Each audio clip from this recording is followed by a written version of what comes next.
baiknya kita berdoa dulu. Silakan pimpin Agung berdoa ya. Ya. Sebelum kita memulai pelajaran, marilah kita berdoa terlebih dahulu. Berdoa dimulai.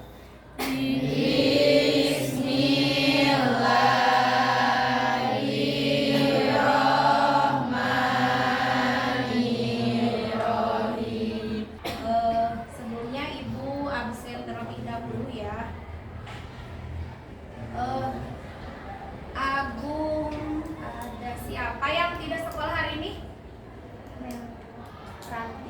Ranti, kemana Ranti? Sakit. Ya, terus siapa lagi? Oh iya, Melinda kemana? Iya, siap. Nah, sebelum kita ke pelajaran, nah Ibu mau melakukan pretest dulu ya untuk sebagai pemahaman awal kalian ya. Silakan ke belakang 1, 2. Ya.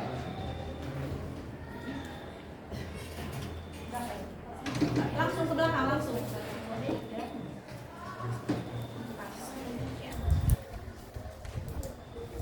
Langsung ke belakang.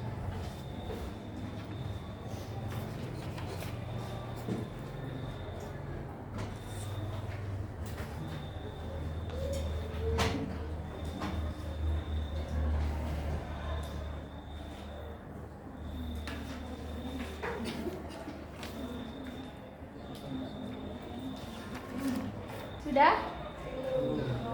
1 menit lagi ya. Evan sudah. Kenapa? Ayo Evan. Dan Linda, Indri. Ya, sudah semuanya siap. Ya. Nah, untuk pertemuan kali ini kita akan membahas mengenai kelainan pada sistem pernapasan. Nah itu kan pertemuan sebelumnya kita telah membahas mengenai fungsi dari sistem pernapasan tersebut, kemudian organ-organnya. Nah ternyata itu kan organ-organ tersebut tidak selamanya baik-baik saja gitu kan. Ada kalanya terjadi kelainan gitu pada si sistem pernapasan tersebut. Nah itu, apakah ada yang pernah mengalami flu? Nah, ya. Bagaimana itu gejalanya? Bagaimana? Terus apa lagi? Hidung tersumbat. Terus apa lagi? Pusing. Terus apa lagi? Tika? Oh iya, sesak tadi. Terus apa lagi? Demam, iya demam, suka demam ya. Terus apa lagi? Sakit tenggorokan ya. Nah, kira-kira itu ya, flu itu penyebabnya apa? Virus udara, terus apa lagi? Cuaca juga ya. Nah, terus nah dari sana gitu kan, kita nanti mempelajari kelainan pada sistem pernapasan tersebut supaya kita itu mampu menjaga sistem pernapasan yang ada di dalam tubuh kita gitu kan. Nah, jadi pernahkah kita berada di suasana yang banyak asap? Bagaimana coba rasanya? Sesak. Terus kalau sesak berarti gimana terasanya ke tubuh kita? Apakah kuat? Apakah bagaimana? Terus bagaimana biasanya kalau misalkan kita pernah mengalami hal tersebut? Batuk.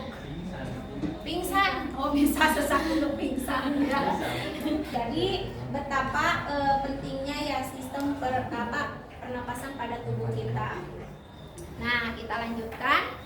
Nah, tujuan dari pembelajaran kali ini yang pertama, ayo kita baca semuanya. 1.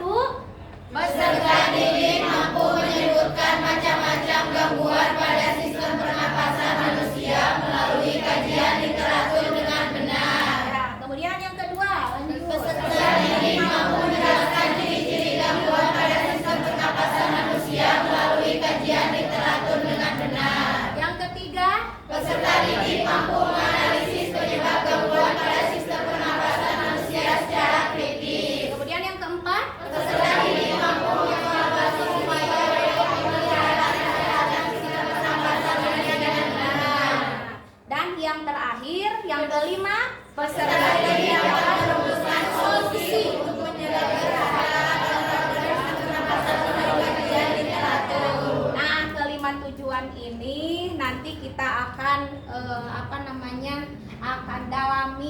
supaya nanti tujuan yang terakhir, yang kelima, kita dapat merumuskan solusi untuk menjaga kesehatan tersebut. Nah, dari tujuan yang tadi diharapkan ya, kalian itu sebagai siswa gitu kan, pemahaman bermaknanya yang pertama, peserta didik mampu mengetahui macam-macam gangguan pada sistem pernapasan gitu kan, apa saja gangguan sistem pernapasan. Kemudian peserta didik mengetahui ciri-ciri gangguan pada sistem pernapasan manusia. Nah, berarti kan dari tadi tahu macam-macamnya, penyakitnya apa. Nah, nanti kita kalian diharapkan mengetahui ciri-cirinya dari penyakit tersebut, gangguan tersebut. Kemudian yang ketiga, nah, peserta didik mengetahui penyebab gangguan. Nah, berarti kalian harus tahu penyebabnya apa dari gangguan yang tadi sudah kalian cari gitu kan. Kemudian yang keempat, nah, peserta didik mengetahui upaya bagaimana cara mencegah agar kita itu terhindar dari penyakit tersebut, kelainan pada sistem pernapasan tersebut. Kemudian yang kelima, peserta didik mengetahui solusi. Nah, solusi mah berarti cara supaya menjaga kesehatan organ-organ tersebut. Nah, Ibu akan menjelaskan nanti kalian setelah berkelompok itu bagaimana. Jadi kalian berkelompok, kemudian nanti Ibu memberi LKPD, di sana sudah tertera masalahnya apa. Nah, terus kalian nanti identifikasi masalah tersebut, kemudian penyebabnya apa, kemudian upaya atau solusinya apa. Nah, dari solusi yang kalian pilih itu tadi tuliskan atau sebutkan kekurangan dan kelebihannya. Nah, itu ya. Langit biru jarang terlihat di Jakarta karena Jakarta adalah megapolitan terpolusi di Asia Tenggara. Sementara Indonesia menempati 10 besar negara terpolusi di dunia. Dan ini adalah 5 besar kota-kota terpolusi di Indonesia. Adakah nama kotamu? Ya, jadi polusi udara ini tanpa kita sadari berdampak bagi hampir 70% masyarakat dunia sebenarnya, ya, terutama di kota-kota dan ibu. Ya. Perlu diketahui paru-paru kita ini merupakan satu-satunya organ dalam yang berhubungan dengan dunia luar. Dampaknya bisa menimbulkan kanker paru, ya, karena memang proses peradaban yang terus-menerus menyebabkan kerusakan di bagian terkecil di paru kita, namanya alveolus, sehingga pasien-pasien banyak mengeluh gangguan respirasi, mulai batuk, ya, sesak napas, dan juga khusus untuk kanker paru. Sampai saat ini kanker paru ini merupakan penyebab kematian nomor 1 dari seluruh kanker. Menurut Perhimpunan Dokter Paru Indonesia, polusi udara adalah perpaduan kompleks gas dan partikel. Kandungan-kandungan itu dihasilkan dari konstruksi pembakaran bahan bakar fosil di pabrik, pembangkit listrik, dan kendaraan bermotor.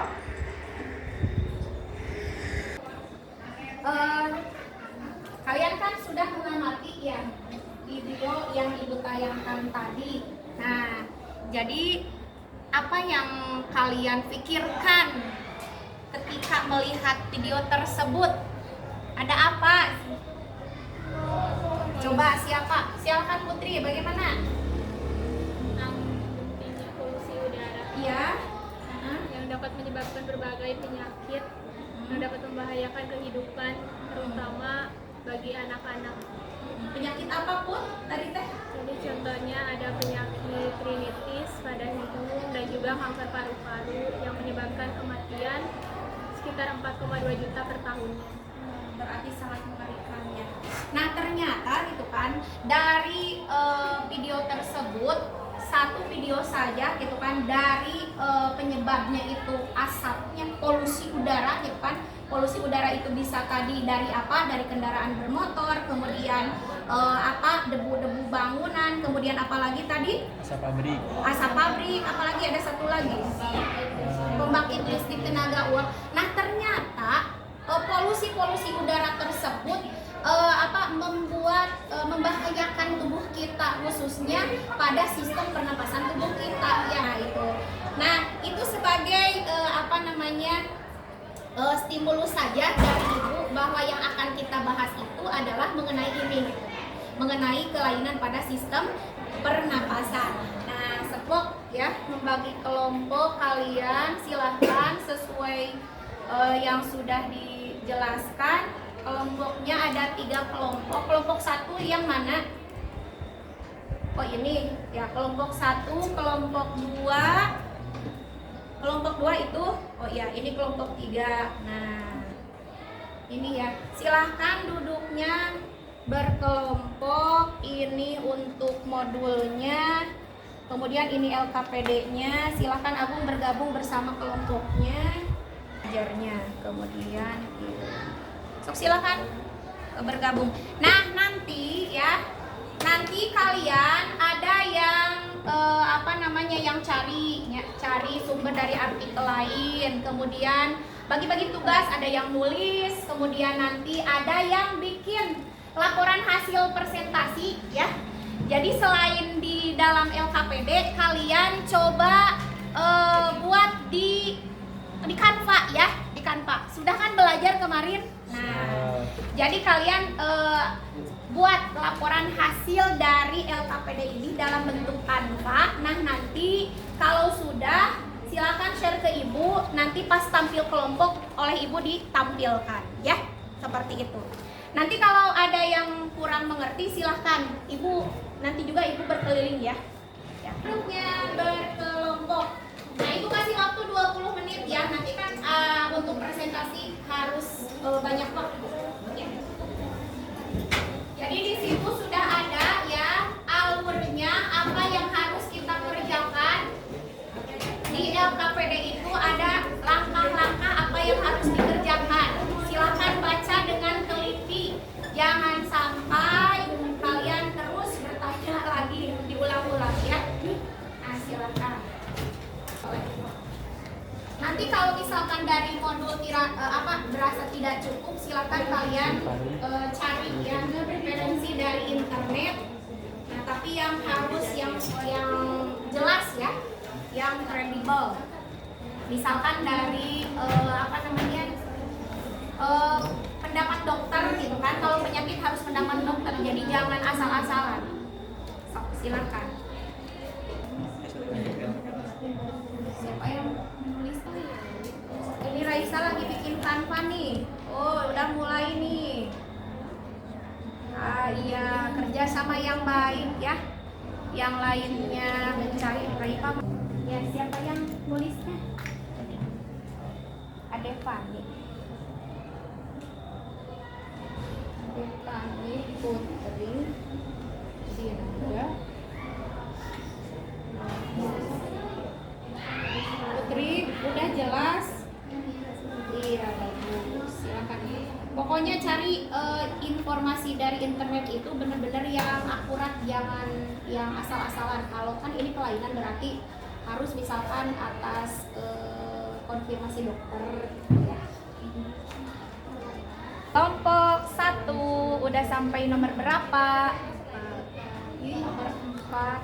Ya. Siapa yang bikin laporannya? Yang di Canva siapa? Una. Oh, Yuna, lihat sampai mana? Udah poin berapa, Una? Poin 3 ya. Ya, berarti 2 lagi. Aduh, iya, bagus, kreatif sekali. Pada pinter-pinter zaman sekarang. Ada yang sudah? Mau siapa dulu? Kelompok mana dulu? Ayo.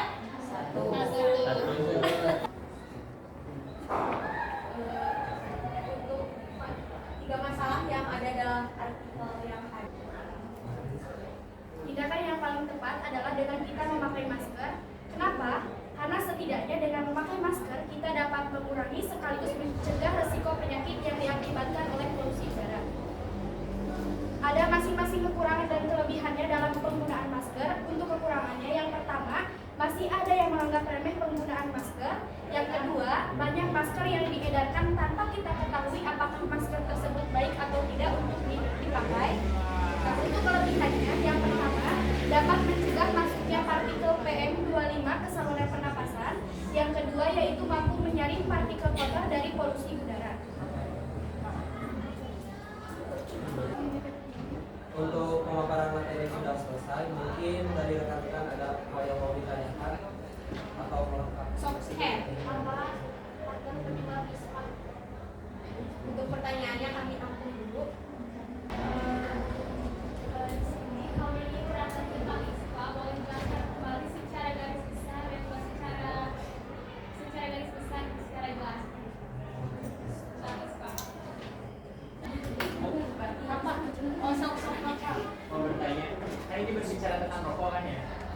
yang tadi. rokok herbal itu bisa menyebabkan ispa?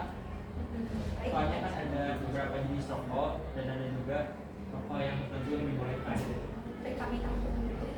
Baik, izin menjawab pertanyaan yang pertama, yaitu apa faktor penyebab ispa? Yaitu seperti virus, bakteri, atau bahkan jamur. Baik, izin menjawab pertanyaan yang selanjutnya mengenai ISPA. ISPA atau bisa disebut juga dengan infeksi saluran pernapasan akut yang biasanya disebabkan oleh berbagai agen penyebab seperti virus, bakteri, atau bahkan jamur.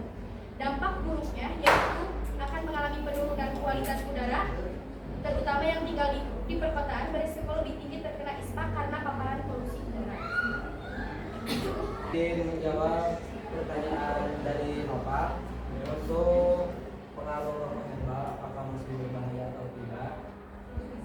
Untuk ISPA ternyata masih berpengaruh karena sama-sama masih mengeluarkan asap, masih mengandung nikotin, apalagi banyak rokok herbal yang tidak memiliki filter udara atau busa di pangkal rokoknya, jadi masih tetap berdampak. Itu pertanyaannya. Untuk permasalahan yang diangkat oleh kelompok 1 itu kan ada 3 permasalahan ya. Yang pertama pneumonia kalau tidak salah ya. Kemudian rokok elektrik, mengenai artikelnya itu rokok elektrik. Kemudian yang ketiga itu adalah infeksi saluran pernapasan akut. Nah, kalau kita lihat dari ketiga masalah tersebut itu kan ada hubungannya dengan apa? Dengan polusi udara, semuanya dengan polusi udara. Nah, makanya kalau Ibu lihat tadi di kesimpulan kelompok ini gitu kan, kesimpulannya banyak upaya untuk mencegahnya itu adalah memilih dengan apa tadi teh? Memakai masker. Nah, diantaranya seperti itu ya. Jadi dari penjelasan kelompok 1 ini dari pneumonia, kemudian rokok elektrik, kemudian ISPA, dan juga pertanyaan dari teman-teman gitu kan, ada terus lagi pertanyaan dari Noval juga mengenai rokok rokok herbal. Yang namanya rokok itu tetap sama gitu kan, jadi sama-sama berbahaya. Jadi alangkah baiknya kita menghindari dari yang namanya rokok, karena kan kalau sudah terjangkit terhadap tubuh kita, bukan kelainannya itu sangat berbahaya semuanya. Tidak ada yang sepele, itu semuanya sangat berbahaya. Itu ya, silakan. Demikian presentasi dari kelompok kami. Mudah-mudahan ada manfaatnya bagi kalian semua. Mohon maaf atas segala kesalahan dan kekurangan. Wassalamualaikum warahmatullahi wabarakatuh. Waalaikumsalam warahmatullahi wabarakatuh. Yang izin menjawab pertanyaan dari Ina. Penyebab utama TBC yaitu disebabkan oleh infeksi bakteri Mycobacterium tuberculosis. Bakteri tersebut dapat masuk ke dalam paru-paru dan mengakibatkan pengidapnya mengalami sesak nafas disertai batuk kronis. Jadi gini ya, kan merokok itu sudah terkenal wajar di kalangan remaja saat ini. Jadi dari tim kesehatan itu dilakukan penyuluhan kepada anak-anak. Biasanya dilakukan di sekolah-sekolah pun juga melakukan penyuluhan tersebut, yaitu dampak dari merokok tersebut. Lagi pula merokok atau rokok itu merupakan sumber penghasilan yang paling besarnya di negara kita. Maka dari itu perizinan merokok itu jadi rokok itu dikeluarkan, tapi diawasi juga oleh orang-orang di atas dalam peredarannya. Maka dari itu peredaran rokok pun harus diawasi, jangan sampai kan ada perhatian juga ya di rokok itu gak baru 18 tahun ke bawah kalau nggak salah. Dan maka dilakukan penyuluhan ke sekolah-sekolah, ke lembaga-lembaga atau ke remaja-remaja tentang adanya larangan merokok atau dampak buruk dari merokok. Mungkin seperti itu.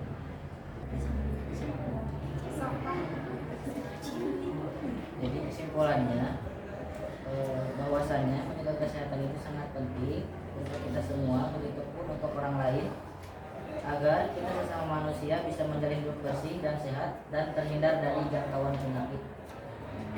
Kalau kita simpulkan tadi, dengarkan dari penjelasan teman-teman kita bahwasannya kan TBC itu akibat dari bakteri Mycobacterium tuberculosis. Nah, jadi diambilnya dari kata bakteri tersebut. Nah, itu penularannya sangat cepat sekali karena kan itu lewat udaranya. Jadi untuk mengatasi supaya tidak tersebar ke banyak orang, nah berarti yang terkena TBC tersebut harus benar-benar menjaga dirinya gitu kan. Utamanya kalau misalkan kita keluar gitu kan, bertemu dengan orang banyak, itu benar-benar harus pakai masker ya. Harus pakai masker, tidak boleh barang-barang kita itu sepakai sama teman orang lain gitu kan, nanti akan memudahkan untuk tertularnya si penyakit tersebut gitu ya. Kemudian untuk menghindari penyakit tersebut berarti kita harus kembali lagi pola hidup sehat intinya, karena bakteri virus itu kan asal mulanya itu akibat dari pola hidup yang tidak sehat gitu ya. Nah, berarti untuk kelompok 2 sudah selesai ya. Semuanya sudah selesai. Terima kasih. Silakan kembali ke tempat. Nanti Ibu kasih umpan balik lagi ya untuk kesimpulannya. Silakan. Agung dulu. Oh, siap. Silakan Agung. Boleh sambil berdiri supaya teman-temannya mendengarkan suaranya yang lantang ya, Bu. Silakan. Assalamualaikum warahmatullahi wabarakatuh. Pada pembelajaran hari ini dapat saya simpulkan bahwa kita sebagai manusia harus peduli dan sadar betapa pentingnya hidup sehat dan menerapkan pola hidup sehat. Karena ketika kita tidak menerapkan pola hidup sehat, maka kita sebagai manusia akan mudah terjangkit oleh berbagai macam penyakit. Contohnya atau salah satunya adalah gangguan pada sistem pernapasan kita. Mungkin itu kesimpulan yang dapat saya utarakan. Ya, silakan yang lainnya. Sok coba Putri, mau mencoba? Sok, boleh. Ayo Putri. Di sini sebelumnya perkenalkan, saya Putri Bestari akan menyimpulkan tentang pembelajaran hari ini.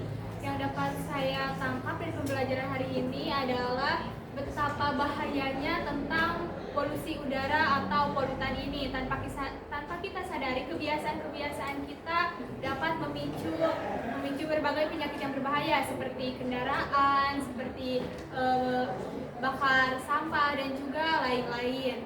Dan juga mungkin yang dapat saya pahami di sini adalah kita harus memulai hidup sehat dan juga hidup bersih untuk keselamatan dan juga kesehatan kita bersama untuk mencegah berbagai penyakit berbahaya. Mungkin sekian yang Ya, terima kasih Putri.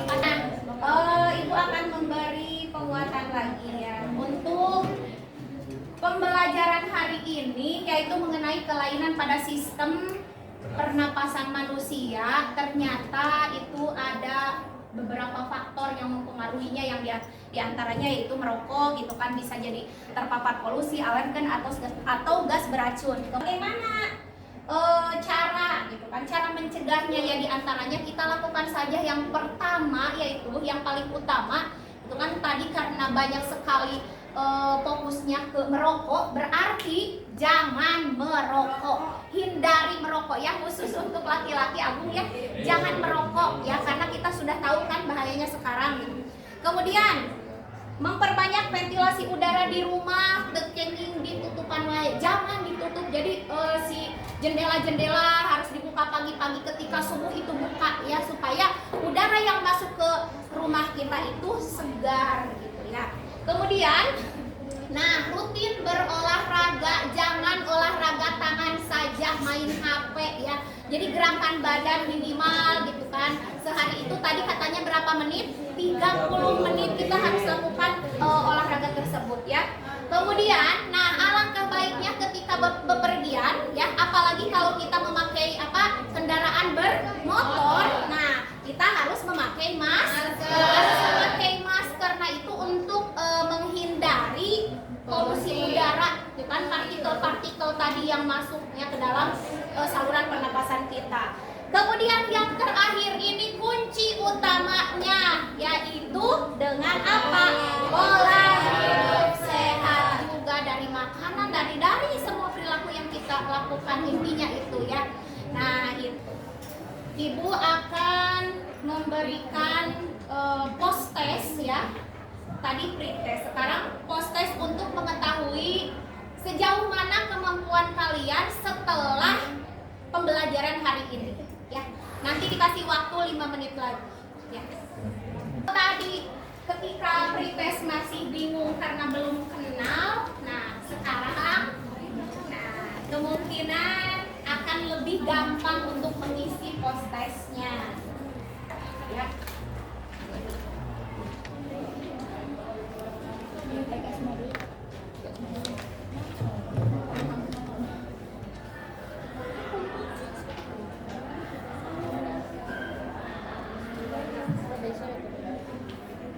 Nah, itu ya tadi. Untuk pertemuan selanjutnya, nah kita akan membahas materi baru ya. Tapi sebelumnya Ibu mau tahu dulu perasaan kalian setelah pembelajaran ini ya. Jadi untuk pertemuan selanjutnya yaitu materi tentang sistem ekspresi ya. Nah, sekarang Ibu mau mencoba survei perasaan kalian pembelajaran hari ini ya. Silakan buka Google-nya, kemudian scan ya. Mohon maaf ke belum ke kelompok itu scan. Di Google ada di ujung. Nah, itu ada. Ada nggak? Sok coba. Silakan. Bisa nggak? Ada? Ya, sok.